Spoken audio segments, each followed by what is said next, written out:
Lust is wanting something that God has not given to you. I didn't start talking to Doug until he was divorced.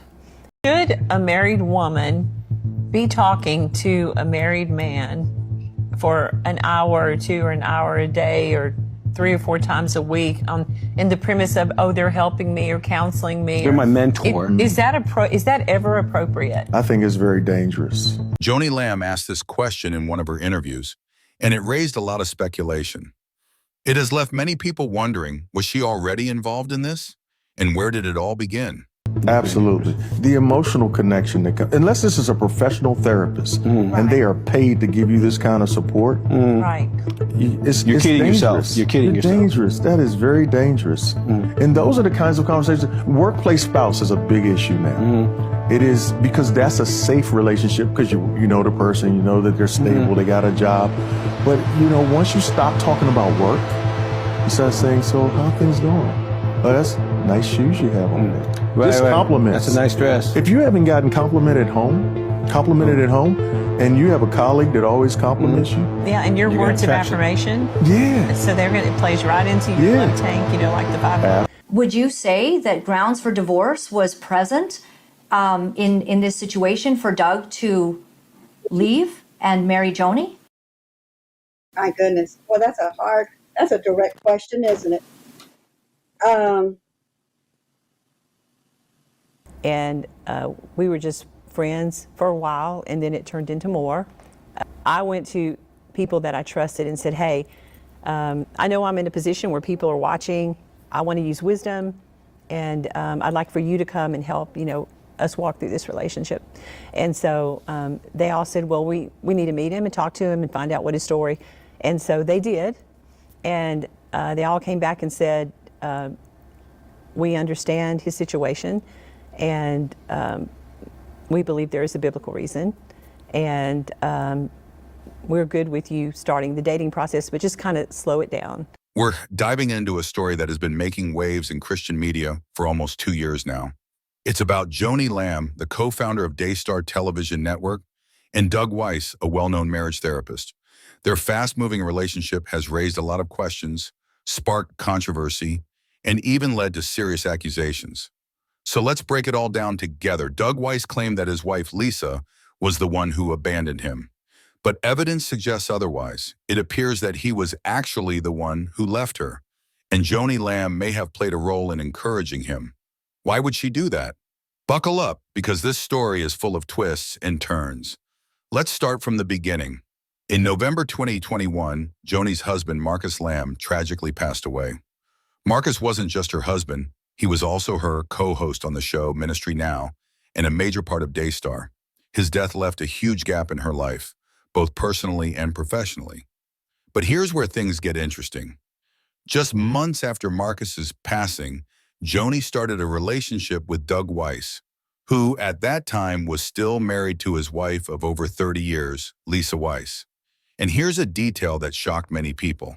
Joni once revealed that on the very night Marcus died, she talked to Doug for 19 hours straight. Yes, 19 hours. Doug, who was still married, became a major source of comfort for her. But this has made many people wonder, was there something between them even before Marcus passed away? Doug himself has made some strange statements that only add to the mystery. For example, he once said that he was the first person to see Marcus Lamb when his casket was opened. That's definitely not something you hear every day. I was the first one there when they opened the casket before anyone was even there. And I find that ironic, because I loved Marcus. Sure. I love him as a man and what he's built and who he is, his kids, his family. I've loved him for years. So what's really going on here? Did Joni and Doug cross a line before Marcus's passing? Was Doug being honest about his past marriage? There are so many questions. By now, we all know that Doug wasn't just close to Joni. He was also close to the entire Lamb family. This wasn't just a casual friendship. Many believe he allegedly had something going on with Joni even before Marcus Lamb's passing. His deep involvement became even more obvious during Marcus' funeral. Doug was so concerned with the burial that he went around the family's wishes just to personally confirm that Marcus's real body was being buried properly. This level of involvement has left many people questioning his true motives.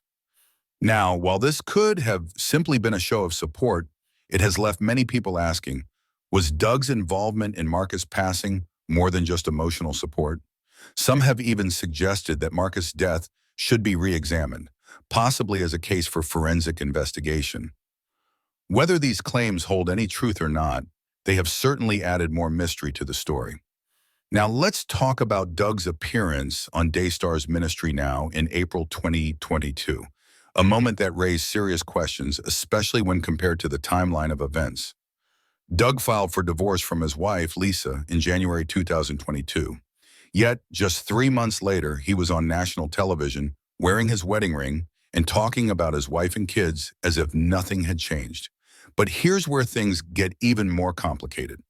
Just 2 months after this TV appearance, Doug officially began a relationship with Joni Lamb. This directly contradicts Joni's claim that she and Doug had no contact until after his divorce was finalized in May 2022. So what's the real story here? Then there's Joni's passionate defense of Doug's decision to leave his wife. In one particularly revealing audio clip, she reads a statement from Doug about his marriage to Lisa. In it, Doug describes the struggles in his marriage, accusing Lisa of suffering from intimacy anorexia, a term he himself popularized. He claims she was always too busy for their relationship and deliberately withheld affection. Joni went on to insist that Doug had suffered long enough and that staying in a marriage marked by neglect was not honoring to God. But was Doug's version of events entirely truthful? Let's take a listen to a snippet of what she shared.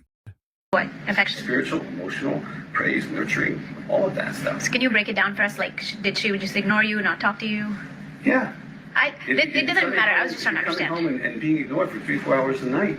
Why she would be on the phone or Joni has read things to me, so I remember that, and it was horrible. It sounded like a black hole. Like I had everything. If you really want to know, Well, no, I don't want 50 to. hours if you really want to know. Not really. I did read some, and We're good. We didn't want to focus on. We wanted more talk to Joni. But you were asking why. I believe you, and even if it looks like I have no empathy, let me give you details. So this is in the book. I didn't want the details. I don't want the details. I want to move on to the next point.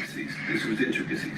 No, Jonathan did. That's all right. We don't have to go into the details. It's fine. No, I'm just going to read a couple of these because we opened it up, so let's do it. Before kids, she was busy at work or with exercising, and she became busy with the kids. She's busy on vacation, busy on her phone, busy reading. Basically, I've heard I'm busy my entire marriage. I think the painful part for me began after I came to know what intimacy anorexia is. My wife too knows what her sickness is and how to cure it. However, she refuses. Her refusal shows that her behavior is truly intentional. That makes living with her heart more painful. She could choose to be more kind and affectionate, but she chooses to remain harsh and critical. I mean, there's a bunch more. That was his. It is intentional. That's a lot to take in, isn't it? Joni insists that Doug gave 1,000% to save his marriage, but it just wasn't enough. She even argues that staying in an abusive or neglectful relationship isn't honoring to God. While that's a valid point, the timing of it all raises serious questions. If Doug is such an expert on marriage and intimacy, why couldn't he save his own marriage? And why did Joni, a widow still grieving her husband's passing, feel the need to publicly defend Doug's decision to leave his wife? Did Joni encourage Doug's divorce because she believed she was the best person to replace Marcus? Not just as her co-host on Ministry Now, but as her life partner. The questions keep piling up. Was Doug's divorce truly about an irreparable marriage? Or was it influenced by his growing connection with Joni? Did Joni see Doug as the perfect replacement for Marcus, both on and off the screen? These are the unanswered questions that have fans and critics demanding the truth. Things move shockingly fast. By February 2023, Doug publicly announced his divorce from Lisa, and by May 31st, it was finalized. But here's the real kicker. Doug continued to counsel couples at his marriage counseling center without disclosing his own divorce. Many have called this deceptive, arguing that clients seeking his guidance deserve full transparency about his personal struggles. And then there's the Empire State Building incident. Doug claims that God told him to take Joni to the top of the iconic landmark and propose with a Tiffany ring.